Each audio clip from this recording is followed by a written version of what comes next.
Hello everyone, स्वागत है आपका आपके अपने YouTube channel target botany classes में। कैसे हैं आप लोग? उम्मीद है आप सब अच्छे होंगे और अपना ख्याल अच्छे से रख रहे होंगे। तो हम लोगों ने 12th क्लास बायोलॉजी के चैप्टर नंबर 2 में पुष्पीय पादपों के लैंगिक जनन में हम लोगों ने परागकोश में स्फुटन डेhiscence ऑफ एंथर को देख चुके हैं।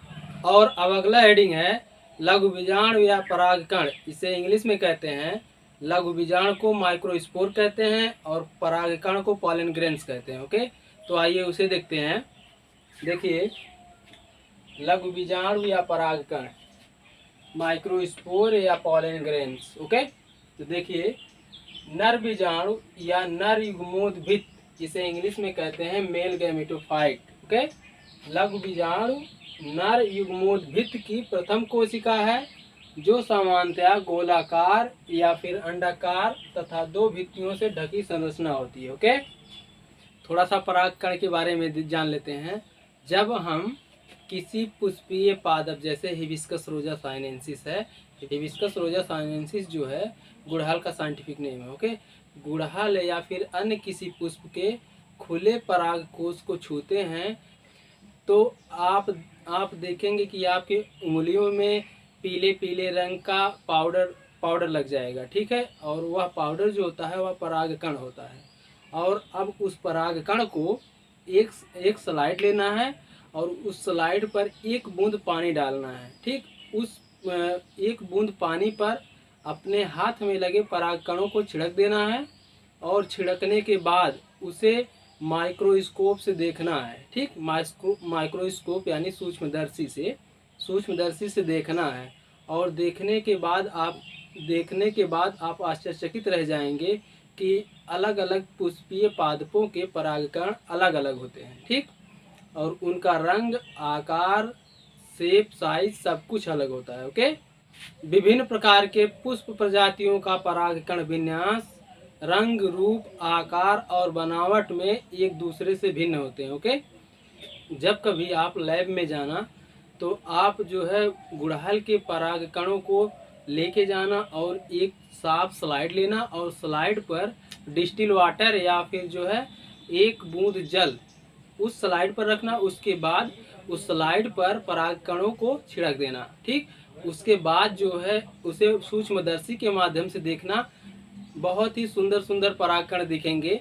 इसे आप ज़रूर प्रयोगशाला में प्रयोग करके देखना, क्योंकि हमने देखा है बहुत ही अच्छा परागकण दिखता है। ओके, हाँ, ये तो है। एक बात और है कि परागकण जो होते हैं अलग अलग पुष्पों के परागकण अलग अलग शेप, साइज और आकार और रंग में अलग अलग होते हैं। ओके, और परागकणों का व्यास जो होता है लगभग 20 से 25 माइक्रोमीटर होता है। ओके, परागकण का साइज जो होता है वह 20 से 25 माइक्रोमीटर होता है। ओके, व्हाइट बोर्ड पर देखिए, इसकी वाय भित्ति कठोर एवं खुरदरी होती है। किसकी वाय भित्ति? परागकण या माइक्रोस्पोर की वाय भित्ति जो होती है कठोर और खुरदरी होती है। ओके, जिसे वाह्यचोल या फिर उसे इंग्लिश में कहते हैं एक्जीन। ठीक, जिसे वाह्यचोल कहते हैं। ठीक, जो स्पोरोपोलेनिन नामक प्रतिरोधक वसीय पदार्थ की बनी होती है। ओके, फिर आगे देखिए, स्पोरोपोलेनिन पर उच्च ताप तथा कठोर अम्लों एवं क्षारों का कोई असर नहीं पड़ता। ओके, परागकण का सबसे बाहरी लेयर एक्जीन जो होता है, स्पोरोपोलेनिन एक केमिकल का नाम है, उससे बना होता है, जो कि यह है बहुत ही प्रतिरोधक होता है। स्पोरोपोलेनिन केमिकल जो होता है बहुत ही प्रतिरोधक होता है, मतलब इस पर किसी भी जैसे उच्च ताप तथा कठोर अम्लों एवं क्षारों का कोई भी प्रभाव नहीं पड़ता। और यह जो है दुनिया में स्वतः बनने वाला केमिकल है। ओके, स्पोरोपोलेनिन केमिकल जो होता है यह दुनिया में स्वतः खुद अपने आप ही बनता है। ओके, स्पोरोपोलेनिन केमिकल को कोई भी एंजाइम जो है नष्ट कर सके, अभी ऐसे एंजाइम का पता नहीं चला। मेरा कहने का मतलब है कि स्पोरोलेनिन केमिकल जो होता है अभी तक इस केमिकल को नष्ट करने वाला या फिर तोड़ने वाला कोई भी एंजाइम का पता नहीं चला है। स्पोरोपोलेनिन एक ऐसा केमिकल है जिसे कई सारे एंजाइम मिलकर भी उसे डिस्ट्रॉय नहीं कर सकते या नष्ट नहीं कर सकते। इसीलिए स्पोरोपोलेनिन केमिकल कई हजारों सालों तक खराब नहीं होता। ओके, इस प्रकार फॉसिल्स पॉलन ग्रेन जो होते हैं यह बतलाते हैं या फिर यह इंडिकेट करते हैं कि कई हजारों लाखों वर्षों पहले यहाँ पर पादप या वृक्ष मौजूद थे या फिर रहे होंगे। ओके, क्योंकि स्पोरोपोलेनिन केमिकल जो होता है यह किसी भी एंजाइम के द्वारा नहीं नष्ट होता है, तो वह फॉसिल्स के रूप में पड़ा रहता है। तो इससे पता चलता है कि हाँ, यहाँ पर लगता है कई लाखों वर्षों पहले यहाँ पर पादप रहे होंगे। ओके, अब आते हैं अपने व्हाइट बोर्ड पर। देखिए एक्सिन लेयर पर छोटे छोटे 3 जनन छिद्र पाए जाते हैं जिनसे पराग नलिका निकलती है। यही है, देखिए यह एक्सिन लेयर है ऊपर वाली उसी पर जो है छोटे छोटे जनन छिद्र पाए जा रहे हैं जिससे पराग नलिका बाहर निकलती है। इस जनन छिद्र पर स्पोरोपोलेनिन केमिकल नहीं होता है। अगर इस जनन छिद्र पर स्पोरोपोलेनिन केमिकल का जमा हो जाता तो यह पॉलन ग्रेन्स जो है जर्मिनेट नहीं कर पाता। ठीक, इससे पराग नलिका बाहर निकल नहीं पाती। ओके, इसीलिए यहाँ पर जनन छिद्र पर जो है स्पोरोपोलेनिन केमिकल नहीं पाया जाता है। ठीक, देखिए परागकण की आंतरिक भित्ति जो होती है एंटीन कहलाती है और बाहरी भित्ति एक्सिन कहलाती है। ओके, जो पेक्टोसेलुलोज की बनी होती है।